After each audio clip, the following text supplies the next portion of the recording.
su espacio Balance Financiero. Con ustedes semana tras semana, pues trayéndole estos temas de actualidad, de interés y profundizando un poquito sobre todo lo que acontece en nuestro país y también a nivel internacional. Con ustedes estamos su equipo, Hermógenes Casado, Fabio Roa, Francisco Canahuate y una servidora.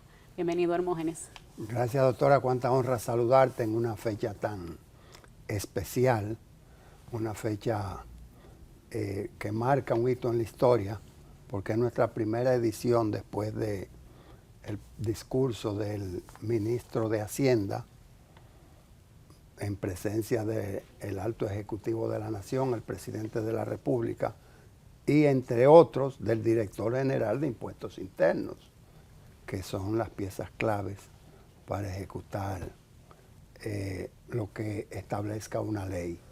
Es una fecha histórica y grandes expectativas que ha generado pues esta intervención del ministro de Hacienda, y acentuada más, con mayor atención, con mayor énfasis, cuando al otro día se presenta en la tarde ante la Cámara de Diputados y en la presidencia de la Cámara de Diputados entrega el proyecto y sale a la luz pública lo que todo esto contiene.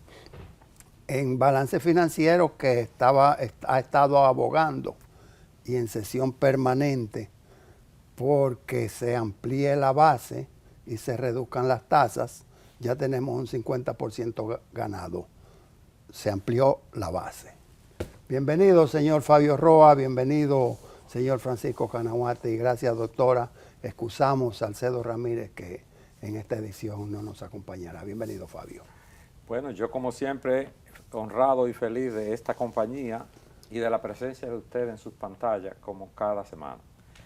En esta ocasión, pues, como tú decías, Hermógenes, nosotros hemos clamado por una reforma fiscal y el eslogan de cierre, que está demorada, no sabemos si realmente lo que pedíamos era una reforma fiscal integral.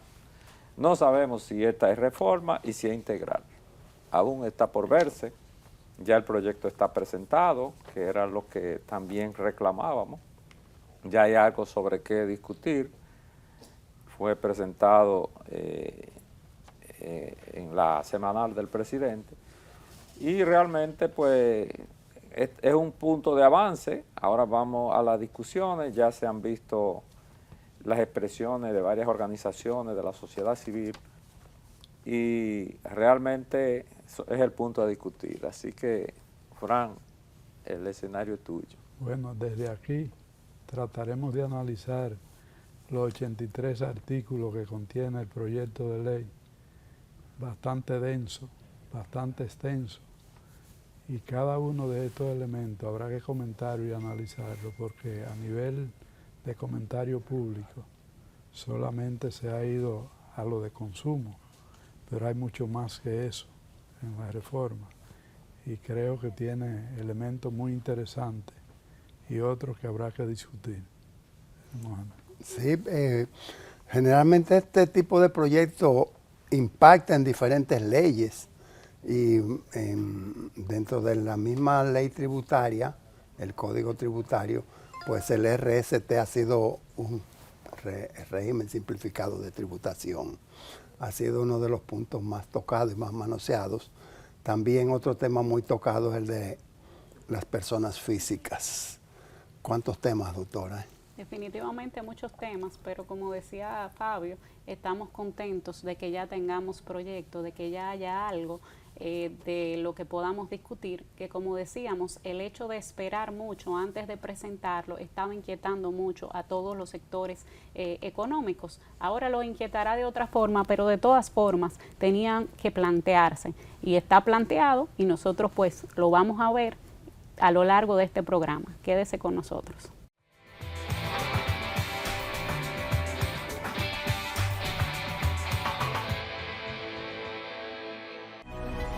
Llegar a ti siempre ha sido lo más importante.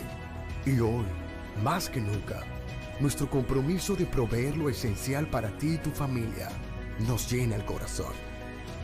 Porque cada nuevo día es una gran oportunidad dada por Dios para empezar de nuevo, para cuidar de ti, para aportar, por ti, por los tuyos, por nuestro hermoso país, por todos los dominicanos.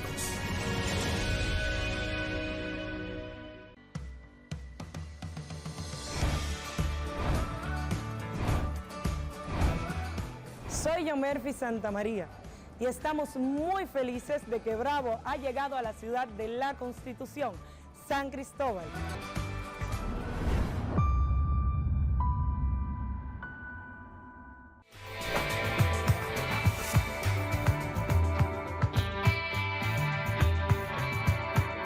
El índice de inflación está jugando un papel estelar en lo que es la fiscalidad y el comportamiento de la economía, naturalmente. Entonces hay que prestarle mucha atención porque para, ¿cómo le llamo? El proyecto, para el proyecto, déjame llamarle el proyecto, y ya saben que estamos hablando del proyecto de reforma fiscal, entonces, o tributaria.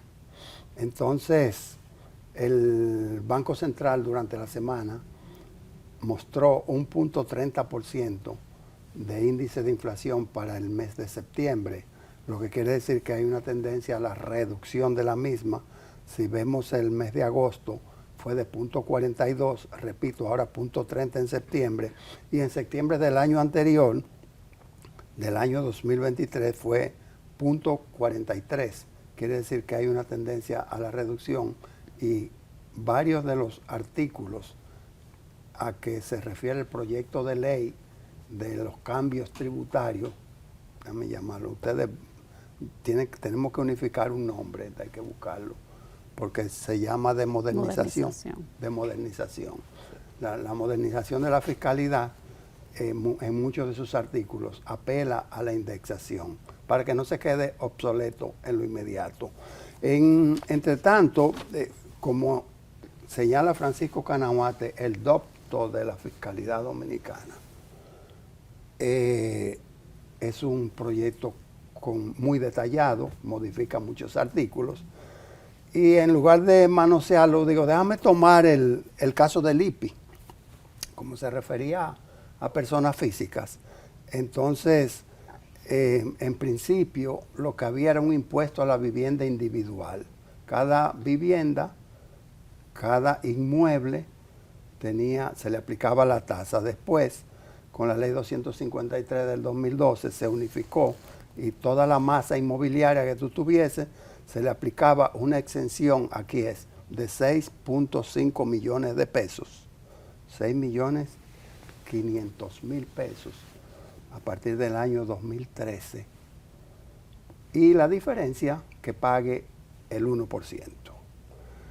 En el 2024, ahora, en enero, se publicó esa exención de 6.5 millones ascendente a, modificada a 9.860.649 pesos.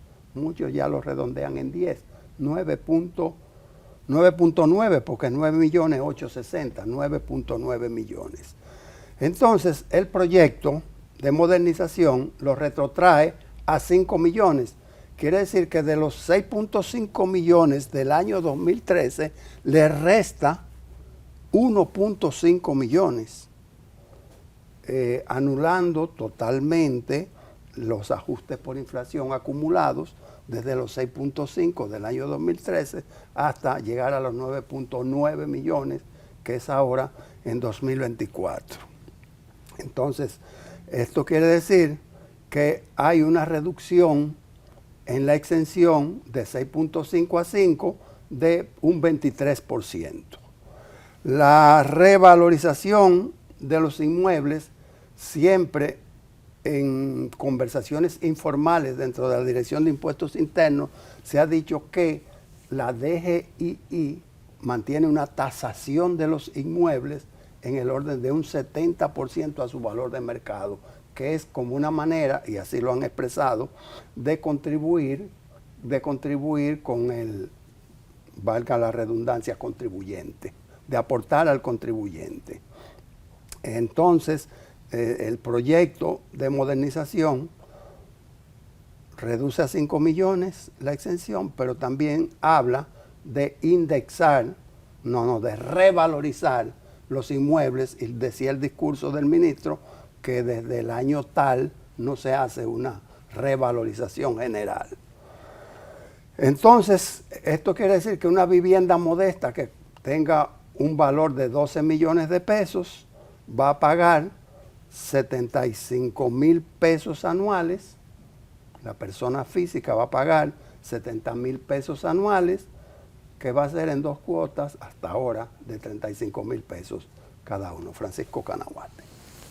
Mira, yo quiero hacer un comentario general, pero voy a calzar un poquito ese comentario que tú haces, porque ya comienzan a llegar a la consulta, y es la persona que tiene más de 65 años de edad y que tienen un único inmueble, que en la actualidad gozan de la exención de este impuesto. Continuará gozando, según el proyecto, de la exención, pero condicionado a que el titular no tenga acciones en compañía, o sea, beneficiario final de compañía que tengan inmueble para habitación o para casa habitación, para vivienda. Quiere decir que lo que podría darse es un sesgo en el que tiene varios inmuebles, Wow. constituir una compañía para quedarse solo con una. Pero le están diciendo, no, eso quedaría invalidado. Y aunque usted nada más tenga una a su nombre, por ser beneficiario final de una empresa donde tiene vivienda, usted no califica para esa exención. Dicho esto, quiero hacer un comentario, porque cuando se va a analizar un proyecto, a veces se cree que es crítica por crítica.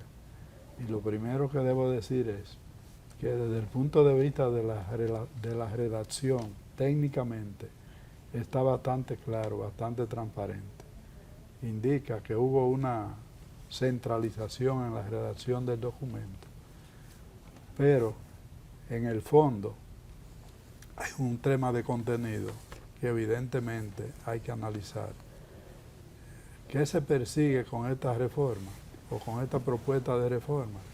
Incrementar las recaudaciones fiscales, pero como está planteado, con aumento de tasa y generalización de la base, lo que va a traer es un impacto en los precios que va a disminuir la demanda de bienes y servicios, va a disminuir el crecimiento económico y va, por vía de consecuencia, a reducirse las recaudaciones.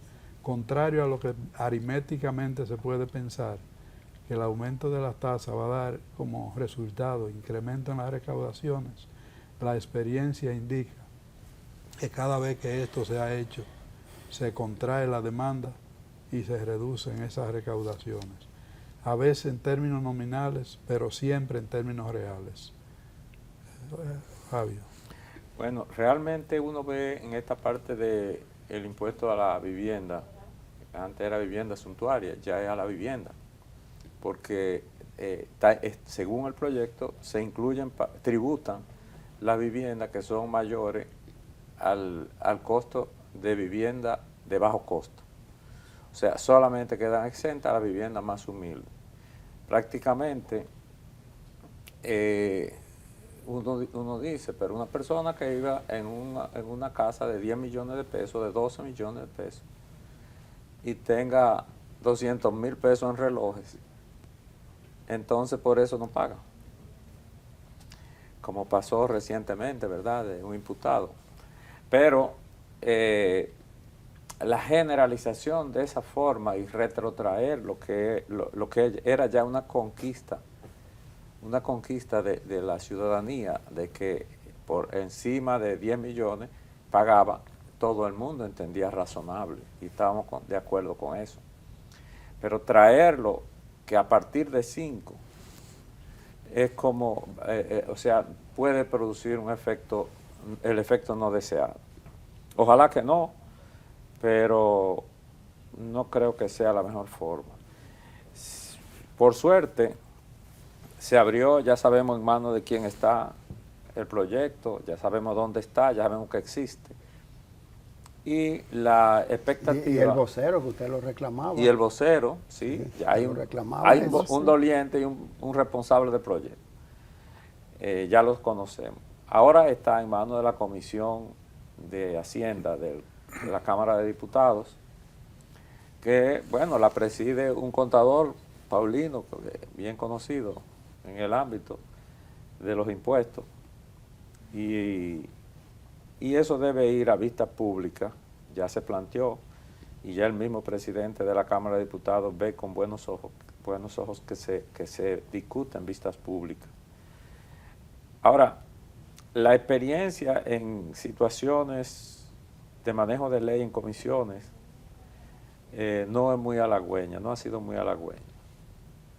Porque cuando se iba a la parte, cuando me tocó discutir en el Congreso parte de defensa de presupuesto, y con todos los argumentos planteados y la aceptación de la comisión, nunca lo que se modificó. Es muy difícil que un proyecto que baja del Poder Ejecutivo en manejo en aspectos financieros reciba modificación. Este no solo es financiero, sino fiscal. Hay que ver en vista pública, y como tú planteas, Fran, tan extenso, es prácticamente con 83 artículos, pues hay muchas cosas que decir y que tomar en cuenta. Pero lo que se conoce realmente, que es lo que se dijo en la televisión, o sea, yo conozco solamente el discurso, ¿verdad? Pero ya el proyecto está circulando. Ya está circulando. Tal y como se sometió. Y están los rubros agrícolas, ¿verdad, doctora? El proyecto es bien extenso, ciertamente, y yo también quisiera saludar un poquito, primero el hecho de que lo hicieron, de que el proyecto está, la redacción del proyecto, yo me la esperaba, está muy bien redactado. Nosotros hemos visto muchos proyectos en el que incluso hay errores gramaticales y eso como que, ¿verdad? Deja un poquito un proyecto muy bien redactado. Sin embargo, sí entendía cuando escuché la presentación que se hablaba de que todo el mundo iba a poder entender con esa simplificación, que se iba a poder entender más llano todo, entendía como que iba a haber un cambio en los textos para que el ciudadano pudiese comprender mejor sin ser técnico en la materia, sin ser contador, sin ser abogado.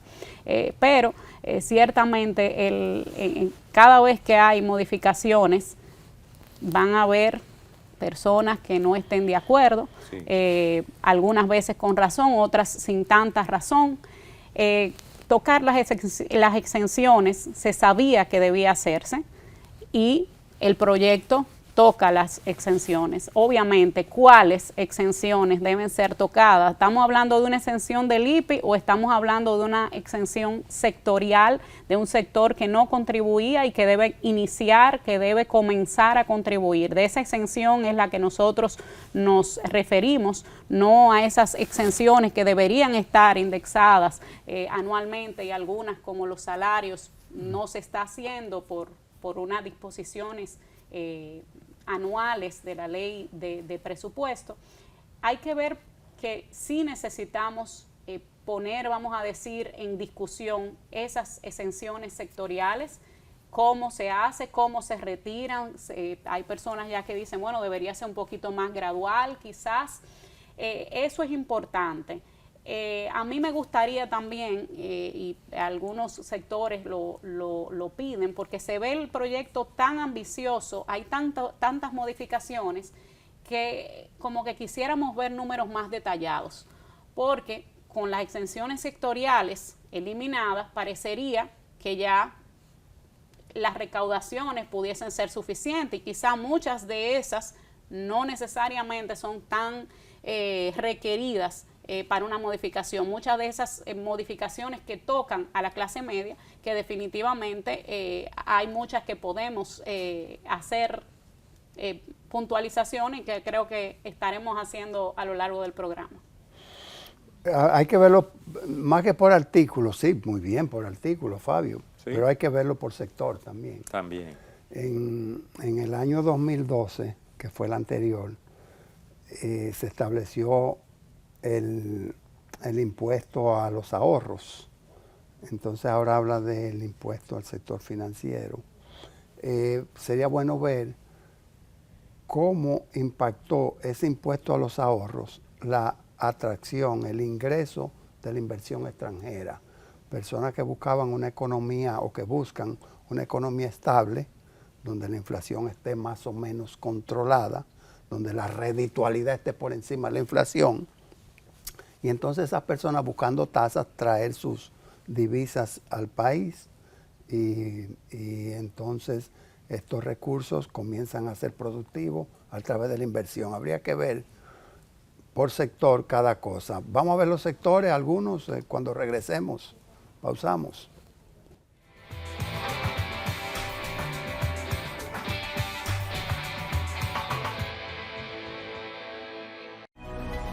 Llegar a ti siempre ha sido lo más importante. Y hoy, más que nunca, nuestro compromiso de proveer lo esencial para ti y tu familia nos llena el corazón. Porque cada nuevo día es una gran oportunidad dada por Dios para empezar de nuevo, para cuidar de ti, para aportar, por ti, por los tuyos, por nuestro hermoso país, por todos los dominicanos.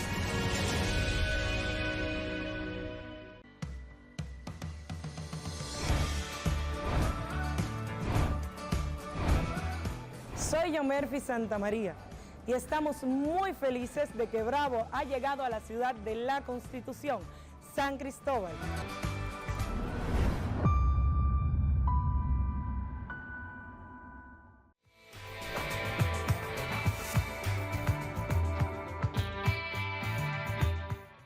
Bueno, ya vamos entrando en materia de lo que es ese proyecto de modernización, ¿verdad? Que propone, es bueno decir que es un proyecto que todavía tiene que pasar ese proceso legislativo y habrán vistas públicas y vamos a ver, no es el aprobado, no podemos hablar esto ahora, a partir de ahora es así, sino que todos son sencillamente, en este momento son propuestas. Creo que uno de los temas fundamentales o digamos que ya se ha traído muchas objeciones, muchas reacciones, es el tema de los salarios para las, obviamente, o sea, los empleados, personas físicas, trabajan esa escala. Tenemos una escala desde hace muchísimos años que debía ser indexada por inflación, o sea, ajustada todos los años por inflación. Sin embargo, en cada ley de presupuesto se incluye un artículo en la que se dice este año no se va a indexar. ¿Qué quiere decir que se ajuste por inflación? Sencillamente que una persona, cuando se le aplique ese ajuste, su salario para empezar a pagar impuestos debe ser un poquito mayor. Y si sigue en el mismo salario, entonces no debería pagar impuestos si está en la exención contributiva. El no aumentar, el no ajustar anualmente equivale a un aumento de impuestos. Y eso es importante que lo sepamos porque eso es algo que el empleado no necesariamente está mirando. ¿Qué pasa? En esta propuesta, en este proyecto, se propone dejar la escala como ha estado los últimos años, como si no hubiese ningún tipo de inflación en el país, como si no hubiese habido inflación. Y nosotros nos preguntamos, ¿y la capacidad contributiva? ¿Es cierto que la capacidad contributiva de la gente, del contribuyente, está respetada en estos casos? Debiera como tomarse en consideración que si el poder adquisitivo se golpea, entonces se ofrezca una facilidad colateral por partida doble, doctor, usted que es doctor en finanzas, por partida doble, o sea, si ahora la botella de agua que me cuesta 10 pesos me va a costar 18 centavos más o 1,80 más. Entonces, por el otro lado, bueno, hacemos la indexación acumulada, las que se deben, y al mismo tiempo, pues revisamos por ende los 416,000 pesos que que establece la escala para la primera exención, Francisco. Hay dos detalles adicionales. Una cosa es la indexación y adición de ese incremento en la escala para que la parte exenta quede más alta cada año. Pero ese mismo artículo 307, que es el que tiene que ver con las retenciones de los asalariados, exime a los asalariados de la presentación de la declaración jurada anual en lo que sería el IR1. Que lo está haciendo a través del IR13. Exactamente. Sin embargo, en este cambio que se está introduciendo, se obliga a partir de ciertos niveles de ingreso a presentar declaración anual como una forma de ir validando el incremento del patrimonio de la persona. No sé si habrá un programa interno en la DGI para ver qué tanto inmueble tiene la persona que es asalariada o qué tantos ingresos adicionales que ahora pudiera tener no estaba declarando. El que tiene varios salarios a la vez, la ley actual indica que debe elegir un solo agente de retención, pero no siempre lo hacen. Y ese fue parte del conflicto que hubo con el colegio médico, que los médicos trabajan en distintas instituciones. Y para diferentes seguros. Exacto, y cuando le consolidaban los pagos, entonces hay una diferencia a pagar considerable porque la exención contributiva es por cada uno de los agentes. Entonces, cuando hablamos de agentes, no de pago, sino de retención por salario, porque cuando son honorarios, la retención no toma en cuenta la exención contributiva. Sin embargo, cuando son salarios, cada empleador toma en cuenta la exención contributiva y el contribuyente tiene derecho a una exención contributiva anual. Si trabaja con 4 empleadores diferentes, está cogiendo 4 exenciones contributivas, que cuando se eliminan las 3 que no aplican, entonces le da un saldo a pagar. Hay una progresividad en el impuesto y queda una diferencia a pagar. Quiere decir que ese es otro elemento que trae como novedad el proyecto de reforma. Junto a los gastos estudiantiles, ¿no? Los gastos educativos. Educativos. Exacto, que también se están eliminando.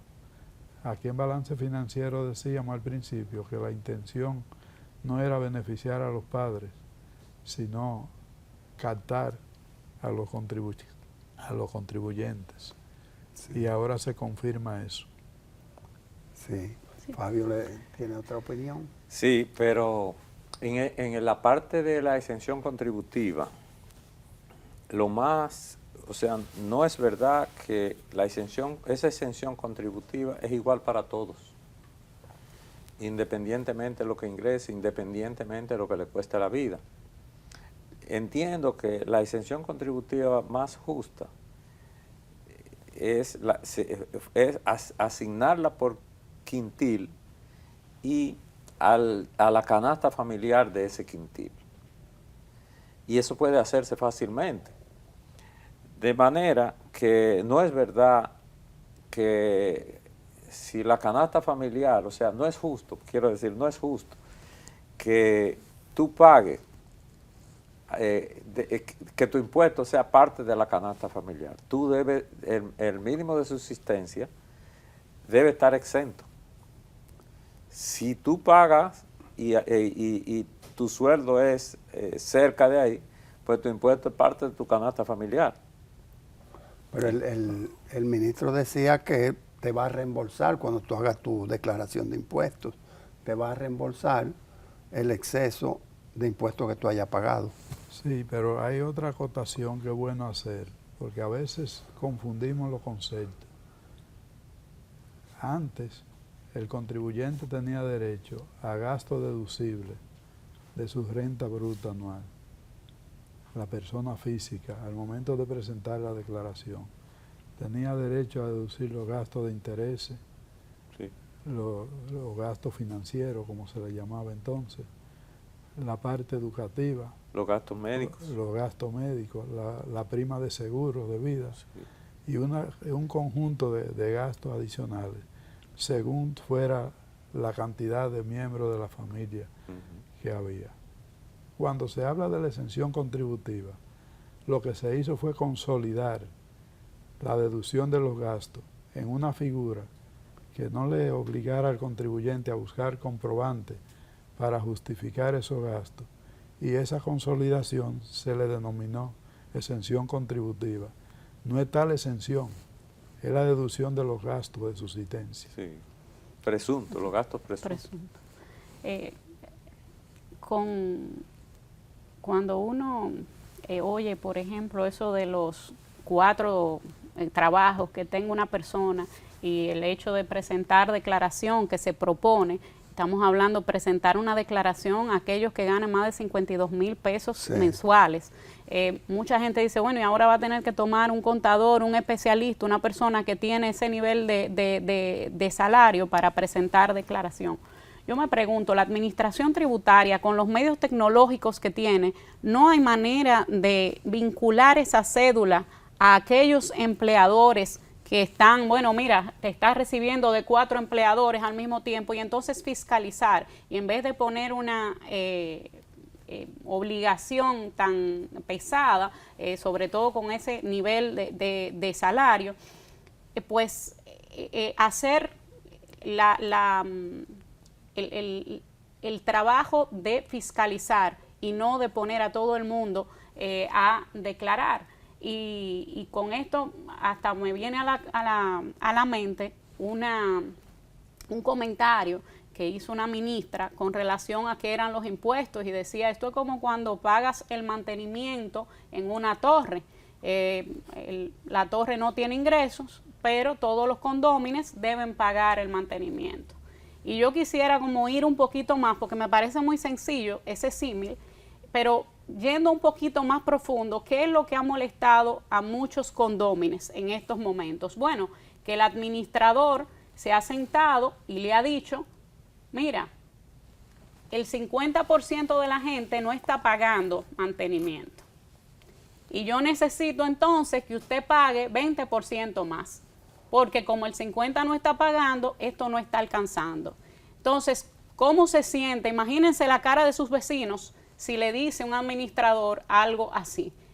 Los vecinos lo que quieren, y un administrador lo primero que hace es buscar medidas, buscar formas de cómo perseguir el cobro de ese crédito. No buscar al que quizá no pagó 3 pesos de gas, que pagó menos de lo que debía en el gas, sino primero buscar a aquellos que no están pagando el mantenimiento, porque de eso definitivamente depende esos servicios que va a tener el edificio. Pero no puede venir a presentarse sin hacer ese esfuerzo primero, diciendo, bueno, todo el mundo tiene que hacer más por aquel 50 que no paga. Y yo creo que ahí está quizás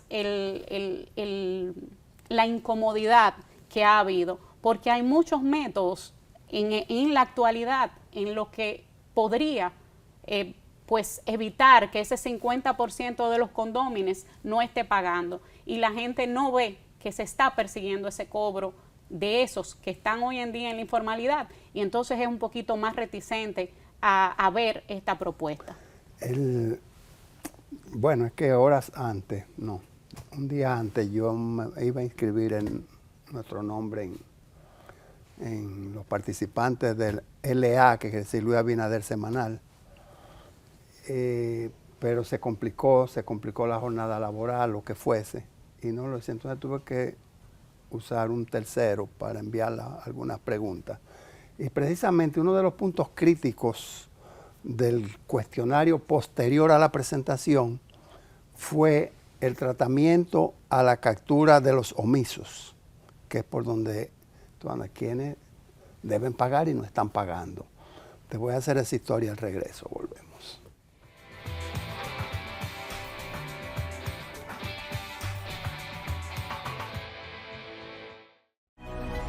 Llegar a ti siempre ha sido lo más importante. Y hoy, más que nunca, nuestro compromiso de proveer lo esencial para ti y tu familia nos llena el corazón. porque cada nuevo día es una gran oportunidad dada por Dios para empezar de nuevo, para cuidar de ti, para aportar, por ti, por los tuyos, por nuestro hermoso país, por todos los dominicanos.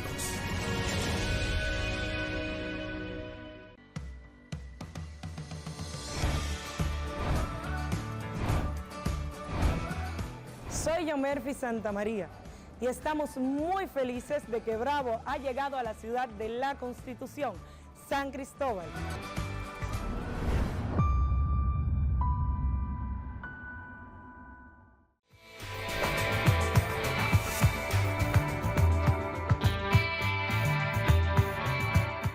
Uno de los factores que se toma en consideración, sobre todo en administración, no importa de lo que sea, es cómo se controla la medida que tomé, cómo la administro y cómo le doy seguimiento, cómo la pondero, qué nota le pongo, el nivel de cumplimiento cuál es. La mayoría de las exenciones han estado corriendo a través del tiempo y quizás ha faltado mucho la medición. Entonces, cuando tú vas a hacer el proyecto, tú dices, bueno, ¿qué es lo que tengo que resolver? ¿Qué es lo que me está causando el problema? Entonces, me voy a salir del condominio tuyo, doctora Juanita Canahuate, y me voy a meter en el carro de Fabio. Le está sonando una cosa adelante y determinamos que es el abanico del aire acondicionado. Y eso se oye malísimo, ese golpe. Entonces, ¿dónde nos vamos? ¿Nos vamos a un mecánico general o nos vamos donde uno de aire? Nos vamos donde uno de aire que nos va a decir, el problema tuyo es el abanico y hay que cambiar el abanico. Cuando nos cambian el abanico se resolvió el problema y tuvo un costo. Bueno, me salí del condominio, me puse en el carro de Fabio, que el Señor se lo proteja. Entonces, ¿qué sucede? Que si nosotros en el proyecto determinamos que el problema es la masa de contribuyentes, que la tarifa, para llamarlo en un lenguaje llano, la tarifa de lo que se está pagando está recayendo sobre un grupo muy pequeño y que ese grupo entonces tiene que contribuir más, vuelvo al apartamento aquí, a la ley de cónduma, y decimos que el mantenimiento es pírrico, es pobre, porque no están dando los recursos. ¿Pero por qué? Por aquello. Entonces, si se determinó que el problema es de personas omisas y de evasiones, pues lo que hay que atacar es esto. Y una de las razones que pudiera estar causándolo es una alta tasa. Y por eso enviamos, a través del interdicto, a través de un tercero, enviamos estas preguntas y fue cuando Pablo McKinney me parece que la manejó y Hochi y el ministro aclaró que era un mito lo de las altas tasas de elevación, Francisco. A veces la falta de conocimiento en el tiempo de un tema da lugar a errores. Y este es uno de ellos. Si la causa principal de la informalidad se ha demostrado hasta la saciedad, que es justamente el incremento en la tasa impositiva, y se ha citado el caso del 2006, cuando se incrementaron los impuestos de una manera desproporcionada a los alcoholes y a los cigarrillos, se redujo en términos de unidades la venta y pasaron más de 6 años para volver a restituir el nivel que tenía antes de la reforma. Entonces es claro que hay que conocer estas experiencias de la realidad dominicana que se han vivido. Y si sabemos ya que las altas tasas son las que crean la informalidad e incrementamos esa tasa impositiva, estamos incrementando el nivel de informalidad inmediatamente después de aplicar una reforma de esta naturaleza.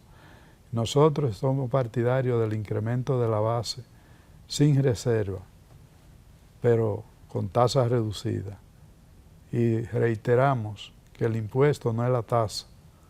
El impuesto es el producto de multiplicar la base por la tasa. Y en la medida que yo tengo un estímulo al aparato económico para que se desarrolle en esa misma medida mis recaudaciones van a crecer teniendo menos tasa que cuando paralizo la economía. Y eso es lo que va a suceder, como decía al principio, que con el impacto de aumento de la base y la tasa, el costo de operar un negocio en el país va a ser poco competitivo con el medio ambiente en que nos ha tocado vivir. El tema, por ejemplo, de la zona franca, que también se ha hecho un cambio y hay una distinción entre lo que son empresas de zona franca y operadores de zona franca. A los operadores se les está obligando en la propuesta al pago del impuesto sobre la renta, y presumo que el impuesto a los activos imponibles, porque dice el impuesto al patrimonio, y aquí no hay impuesto al patrimonio en el país. Supongo que cuando habla de impuesto al patrimonio se están refiriendo al impuesto a los activos imponibles, que es el hermano menor del impuesto sobre la renta, en el sentido de que cuando el impuesto sobre la renta es menor del 1% del impuesto a los activos imponibles, hay que completar ese 1%. Porque es un complemento. Porque es un complemento. Entonces supongo que a lo que se está refiriendo es a eso, que deberían revisarlo también, ese detalle, para que le pongan el apellido, porque aquí no hay impuesto al patrimonio. Debe leerse, pienso, impuesto a los activos imponibles. Entonces, con todo el respeto que merece un ministro, especialmente un ministro de Hacienda y una persona que ha hecho carrera en el sector económico privado y que ha defendido precisamente desde el punto de vista privado lo que ahora está atacando desde el punto de vista público, lo que debía es reflexionar en que si una cosa es válida cuando yo estoy en una posición, si es inválida cuando estoy en otra. Y realmente la experiencia en la práctica indica que a mayores tasas, mayor evasión, mayor incumplimiento. Y aun cuando el proyecto trata de cerrar brechas, también hay muchas de esas brechas que están cerradas y que la gente la incumple en la actualidad. Bueno, Fabio, al regreso te toca abrir el segmento de El Mundo de los Impuestos, que no tiene nada diferente que no sea todo lo que hemos venido hablando. Pausamos.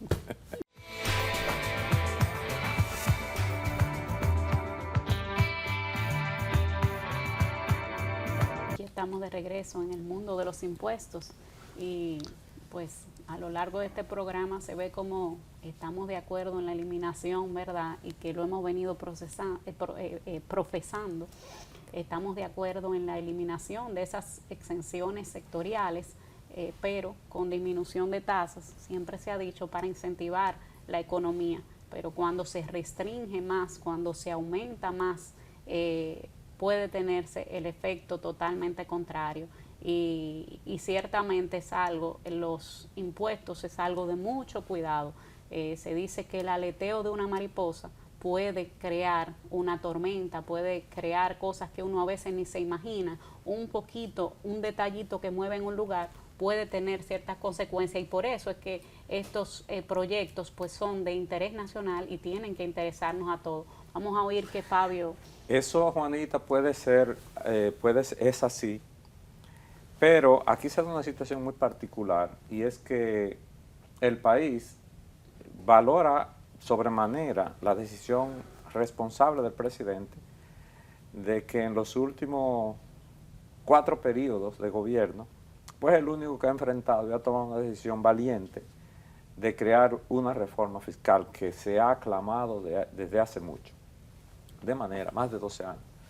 De manera que como el país está conteste en esa necesidad, y con el presidente y estamos de acuerdo en que hay que hacerlo, y apoyamos la decisión valiente asumida, entonces lo que nos queda ahora es entrar en los detalles, buscar insistir en lo que nos une y obviar lo que nos separa, de manera que resulte en este tamiz que le queda al proyecto que resulte satisfecha a la mayor parte de la población.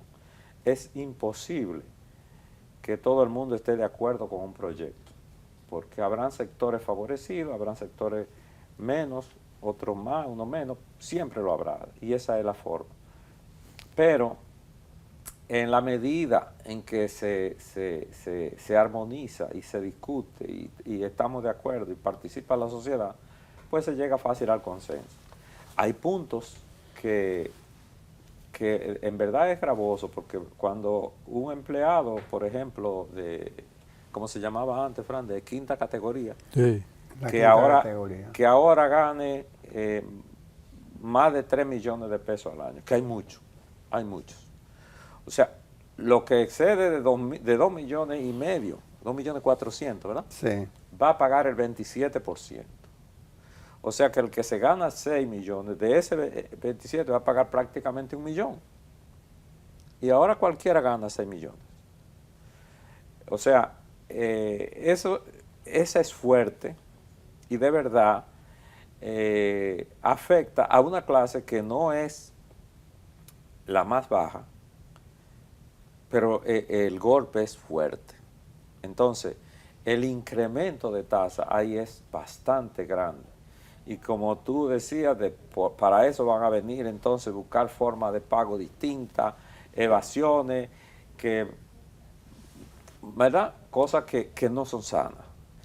La tasa tiene que ser razonable, la tasa tiene que ser que tú no te sientas perjudicado por ella, para motivar el cumplimiento, para que la gente la pague conforme, porque todos queremos del gobierno más servicios, más facilidades, y el gobierno solo puede dárnosla si percibe los ingresos que se ameritan para ello.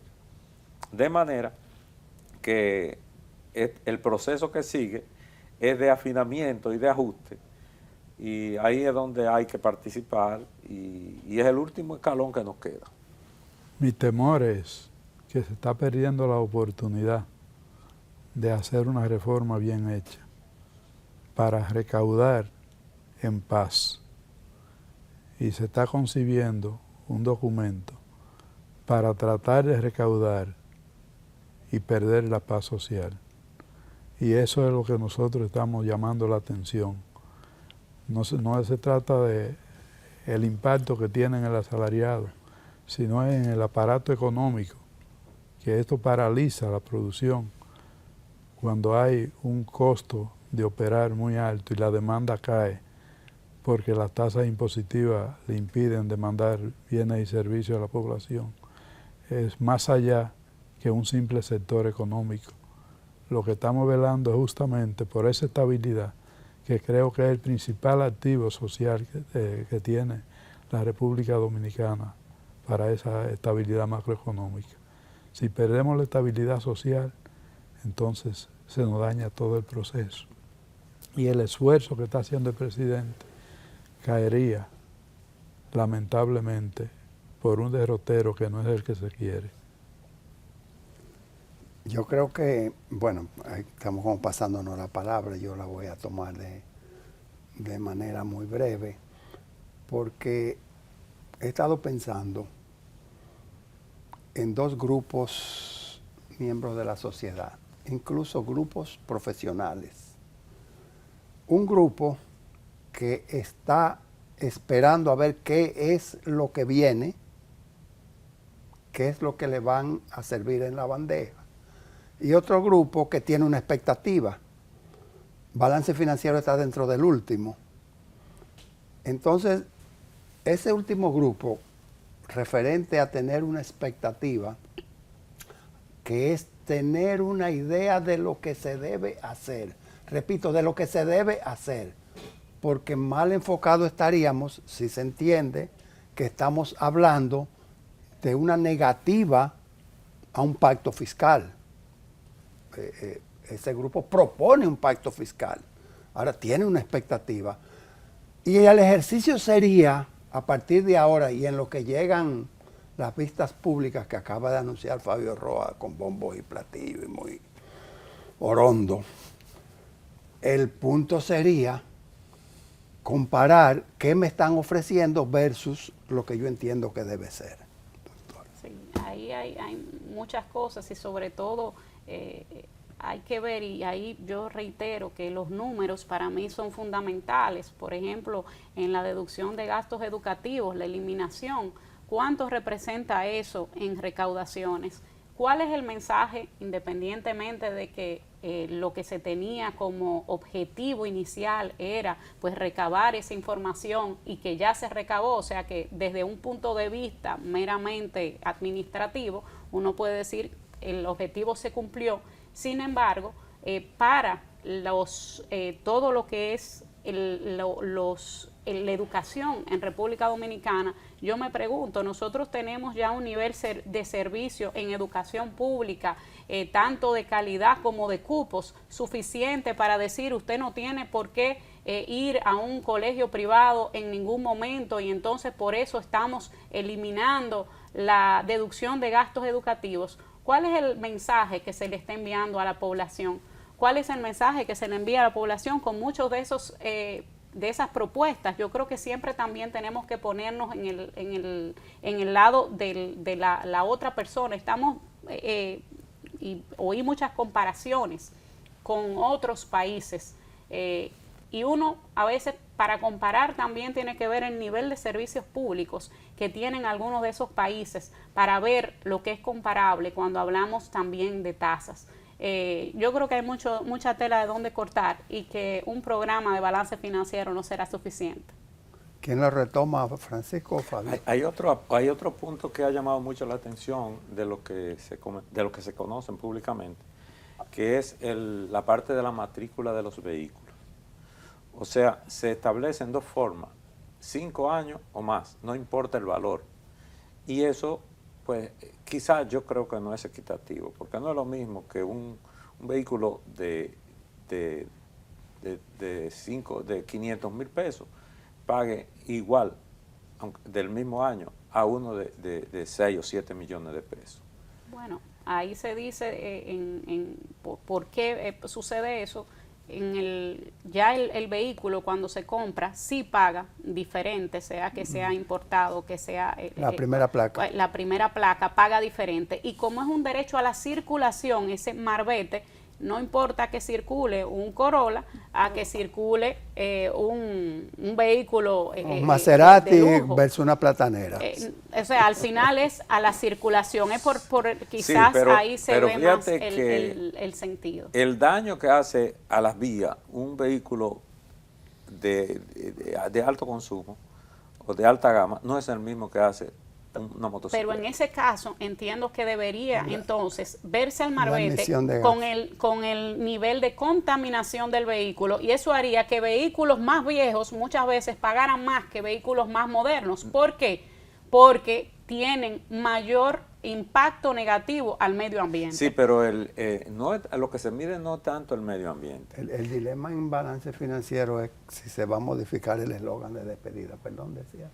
El asunto es que, por ejemplo, existe otro método de recaudación de impuestos necesario que no se está usando, que es la revista anual de cada vehículo.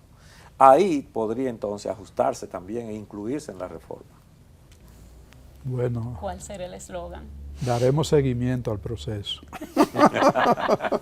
Está muy bien, terminamos balance financiero. Despídanos, doctora, por favor. Gracias por su fidelidad y nos vemos la próxima semana.